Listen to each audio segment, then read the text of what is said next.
नमस्ते स्टूडेंट्स, आज करेंगे सर्कल्स चैप्टर का 9.2 एक्सरसाइज का क्वेश्चन नंबर 2 और 3। शायद उसके आगे भी कर सकते हैं। वीडियो लंबा हो जाएगा तो हम छोटा रखेंगे video. Let's get started. Question दिया है, question number 2 is if two equal chords of a circle intersect within the circle, prove that the segments of one chord are equal to the corresponding segments of the other chord. Okay, partly समझते हैं। एक circle में question ये दिया है कि एक circle में दो कॉर्ड्स इंटरसेक्ट कर रहे हैं और वो दोनों कॉर्ड्स एक दूसरे के बराबर है, मतलब A B is equal to C D. इसका सेंटर हम ओ रख लेते हैं और जो इंटरसेक्ट जहाँ पे कर रहा है उसको एक्स रख लेते हैं। समझ आया? दो कॉर्ड्स इंटरसेक्ट कर रहे हैं और सर्कल के अंदर इंटरसेक्ट कर रहे हैं within the circle. Prove ये करना है that the segments of one chord, segments मतलब एक कॉर्ड के टुकड़े। अब ए बी कॉर्ड के कितने टुकड़े हैं? ए बी कॉर्ड के कितने टुकड़े? एक ए एक्स टुकड़ा है, एक ए एक्स और दूसरा बी एक्स, ये दो टुकड़े हैं। एंड सी डी कॉर्ड के कितने टुकड़े? सी एक्स एंड डी एक्स, एक ये टुकड़ा और एक ये टुकड़ा। ठीक है, तो ये जो इसको टुकड़ों को सेगमेंट्स बोला गया है। Prove that the segments of one chord are equal to the corresponding segments of other chord. मतलब हमें ये प्रूव करना है कि जो ए एक्स है वो डी एक्स के बराबर है। करस्पॉन्डिंग मतलब क्या? ए एक्स डी एक्स के बराबर एंड सी एक्स एक्स के बराबर है। ये हमें प्रूव करना है। इस क्वेश्चन में गिवन क्या है और प्रूफ क्या करना है, इसमें कंफ्यूजन नहीं होगा क्योंकि बहुत अच्छे से क्वेश्चन में ये चीज़ दी गई है। सबसे पहले हम लिखेंगे गिवन। सर्कल का नाम सी रख लेते हैं। C is a circle with centre O and chords AB and CD intersect जिस पॉइंट पे कर रहा है वो भी लिखते हैं, इंटरसेक्टिंग एट पॉइंट X। और क्या दे? दो कॉर्ड्स इक्वल है तो लिख देते हैं A B is equal to C D. अब हमें प्रूफ क्या करना है वो लिखेंगे। प्रूफ क्या करना है कि उसके जो सेगमेंट्स है वो करस्पॉन्डिंग सेगमेंट के बराबर है, मतलब A X is equal to D X and D X is equal to C X. ये हमें प्रूफ करना है। अब इसका प्रूफ लिखने के लिए हमें थोड़ा कंस्ट्रक्शन करना पड़ेगा, तो कर लेते हैं कंस्ट्रक्शन। पहले मैं लिख लेती हूँ, सब समझा दूंगी और आपको समझ भी आएगा। Construction join O X O M and O N. बनाती हूँ, क्या है? ओ एक्स को ज्वाइन कर लेते हैं, O M and O N. ये एम है और ये एन है। ये क्यों बनाया मैंने? ओ एम क्या है एंड ओ एन। अभी आपको आइडिया आ जाना चाहिए कि ओ एम एक परपेंडिकुलर लाइन है जो हमने कॉर्ड ए बी पे बनाया, and O N perpendicular line है जो कॉर्ड सी डी पे बनाया। अब परपेंडिकुलर लाइन बनाने से क्या हो गया? इसने कॉर्ड ए बी को बाइसेक्ट कर दिया। ठीक है, इसने कॉर्ड ए बी को दो इक्वल हिस्सों में बांट दिया। तो हमें क्या मिला? A M equal to B M मिल गया। एंड ओ एन ने कॉर्ड सी डी को इक्वल हिस्सों में बांट दिया, बाइसेक्ट कर दिया। तो हमें क्या मिला? C N equal to D M. इतना समझ आया? इतना समझ आया हमने परपेंडिकुलर लाइन क्यों बनाया, हमने क्यों कंस्ट्रक्शन में लिखा O M and O N को ज्वाइन करो? क्योंकि हमें बाइसेक्ट करवाना था। तो इससे हमें ए एम बी एम मिला इक्वल एंड डी एन और सी एन इक्वल मिला। तो पहले इतना लिख लेते हैं। Proof O M is perpendicular to AB, therefore AM equal to BM, that is equal to AB का हाफ है, AM, ये हमने पहले वाले थियरम्स में भी किया। अगर आपको ये समझ नहीं आए तो फिर से मैं समझाती हूँ, बट आप पहले वाले वीडियोस भी देख लिया करो तो आपको बहुत मदद मिलेगा, ठीक है। AM BM के बराबर है, ठीक है, AM BM के बराबर है। AM और BM दोनों सेम है, तो AM जो है वो AB का हाफ है, आधा हिस्सा है, और BM भी AB का आधा हिस्सा है, हाफ हिस्सा है। एंड ON किसके परपेंडिकुलर है? CD के perpendicular, therefore CN equal to DN, ये किसका आधा है? CD कॉर्ड का आधा है, ठीक है। और रीज़न लिख देंगे हम, इनका रीज़न लिख देंगे, परपेंडिकुलर थियरम लिख देंगे हम यहाँ पर, इतने में लिखेंगे, ड्रॉन फ्रॉम द सेंटर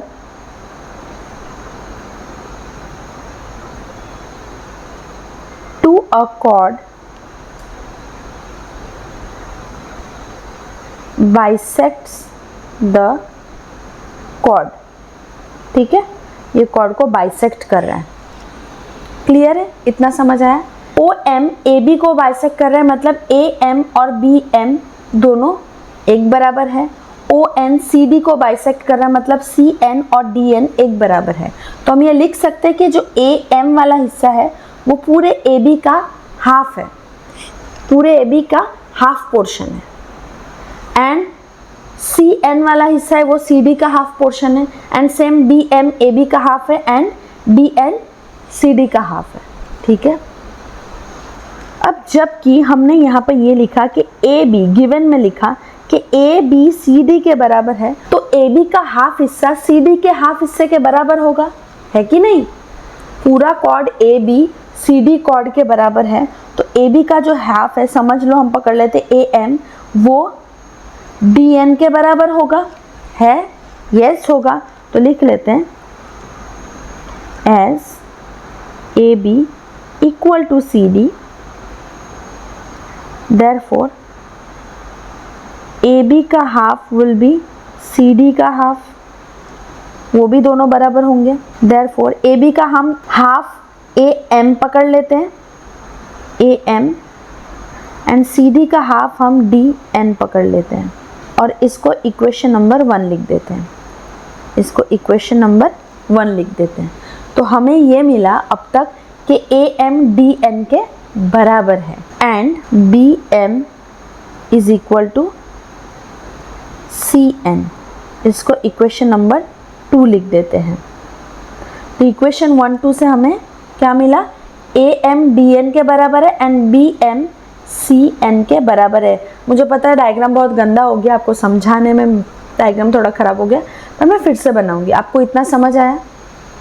ठीक है, अब आगे बढ़, मैं इक्वेशन नंबर 1 और 2 फिर से लिखती हूँ। अब in triangle OMX and triangle ONX, अब ये ट्राइंगल्स देखो, obviously OM is perpendicular to AB, OM AB के परपेंडिकुलर है, मतलब हमें 90 डिग्री का एंगल मिल गया, एंड सेम दूसरे साइड पे ON CD पे परपेंडिकुलर है, इसलिए हमें यहाँ पे भी 90 डिग्री का एंगल मिल गया, एंड OM ON के भी बराबर है। कौन सा थ्योरम ये प्रूव करता है OM ON के बराबर है? कौन सा थ्योरम प्रूव करता है? सोचो, हमने ये थ्योरम पढ़ा था कि अगर एक सर्कल में दो कॉर्ड्स इक्वल है, मतलब AB CD के बराबर है, AB is equal to CD, तो मतलब वो सर्कल में इक्विडिस्टेंट पे होता है, इक्वल डिस्टेंस पे होता है, ठीक है ना।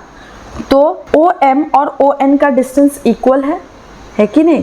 क्योंकि AB is equal to CD, तो OM is equal to ON, ये थियरम है कि नहीं? तो हमें ये साइड मिल गया, एक एंगल मिल गया, और OX हमने कंस्ट्रक्शन से कर दिया, तो हमें ये भी साइड इक्वल मिल गया। तो RHS से हम ये प्रूव कर सकते हैं कि दोनों ट्राइंगल्स इक्वल हैं, और दोनों ट्राइंगल्स इक्वल प्रूफ हो गया तो हम ये प्रूव कर सकते हैं कि एम एक्स एन एक्स के बराबर है। आपको ये समझ आया? मैं फिर से समझाती हूँ। देखो, ट्राइंगल बना दिया हमने, ओ एक्स को ज्वाइन कर दिया। अब ओ एम ओ एन के बराबर है। ओ एम ओ एन के बराबर क्यों है? क्योंकि ए बी जो कॉर्ड है वो सी डी कॉर्ड के बराबर है। तो जब एक सर्कल में दो कॉर्ड्स इक्वल होते हैं, इक्वल होने का मतलब क्या है? वो सर्कल के सेंटर से सेम डिस्टेंस पे है, तो ही दो कॉर्ड्स हम इक्वल बना सकते हो।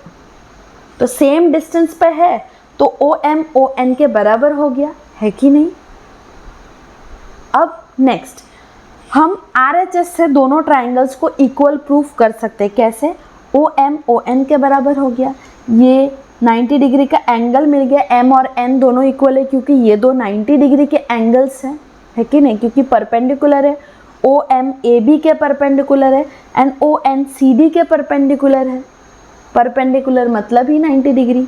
एंड ओ एक्स ये दोनों कॉमन है, दोनों ट्राइंगल्स में ये वाला साइड कॉमन है, तो RHS से प्रूफ हो गया। RHS ये मैंने पहले वीडियो में समझाया था, आपको ये नहीं समझ आया तो आपको मेरे पहले वाले वीडियोस देखने पड़ेंगे, ठीक है? तो जब RHS से ट्राइंगल्स प्रूफ हो गए तो CP/CT से हम ये प्रूफ कर सकते हैं कि MX NX के बराबर है। तो कर देते हैं, चलो लिखते हैं। ये जो इतना जो पॉइंट है ना वो पिछले वाले पेज पे था, बट मैंने इस पेज पे लिखा क्योंकि काम आएगा। तो आपको जब लिखना है तब यहाँ से लिखना है, जब जो मैं अभी से स्टार्ट करने जा रही हूँ। In triangle O M X and triangle O N X. Students please मेरे साथ लिखा करो, कट करके इतना फ्रंट में डाल देना। स्टूडेंट्स, आपको अगर सर्कल्स चैप्टर चाहिए कि आपको बहुत अच्छे से समझ आए, तो जब भी मैं समझा रही हूँ आप इसको एक नोटबुक और पेन लेके आप भी इसको करो, नहीं तो सिर्फ वीडियो देखते रहोगे तो आपको नहीं समझ आएगा।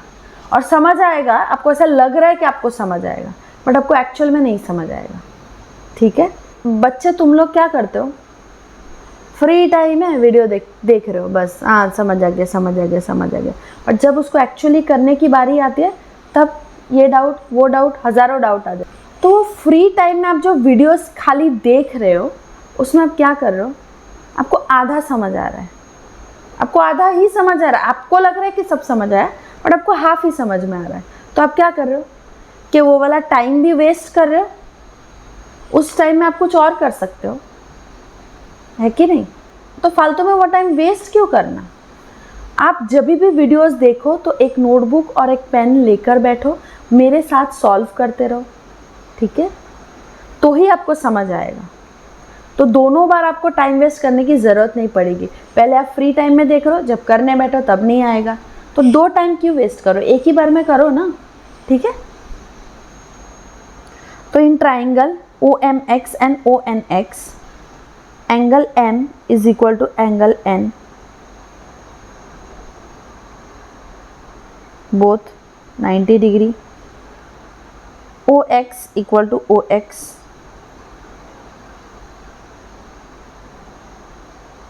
common side, OM equal to ON,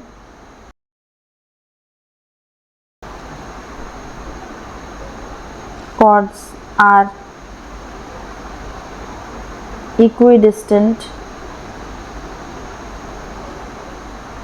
from the center। Equal chord centre से इक्वल डिस्टेंस पे है या फिर equidistant. Therefore triangle OMX is congruent to triangle ONX। RHS congruency rule से प्रूव कर दिया। देयरफॉर हमें ये मिला कि MX equal to NX, MX equal to NX, ये CP/CT से मिला। Equation number 3। अगर हम इक्वेशन 1 एंड इक्वेशन 3 को ऐड करते हैं तो हमें क्या मिलता है? इक्वेशन 1 क्या है? AM और यहाँ पे क्या है? MX। AM और MX को ऐड करते हैं तो हमें क्या मिलता है? AX। हमें क्या मिलता है? AX। चलो लिखते हैं, एडिंग 1 and હર્ષલ એને થોડીક વાર ફોન આપો, બસ પતવા જ આવ્યું છે.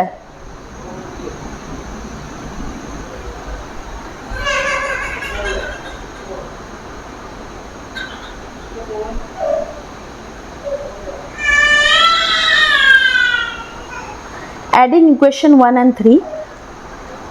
तो पहले हम लेफ्ट हैंड साइड को ऐड करेंगे am और mx, फिर हम राइट हैंड साइड को ऐड करेंगे dn and nx. am plus mx equal to dn plus nx. am और mx ऐड करके हमें मिला ax, ये वाला डिस्टेंस, एंड dn और nx ऐड करके हमें ये वाला डिस्टेंस मिला dx equal to dx. And subtract करेंगे यहाँ पे, सब्ट्रैक्टिंग 2 and 3. अगर हम bm में से इतना, bm में से mx माइनस कर देते तो हमें क्या मिलेगा, bx मिलेगा.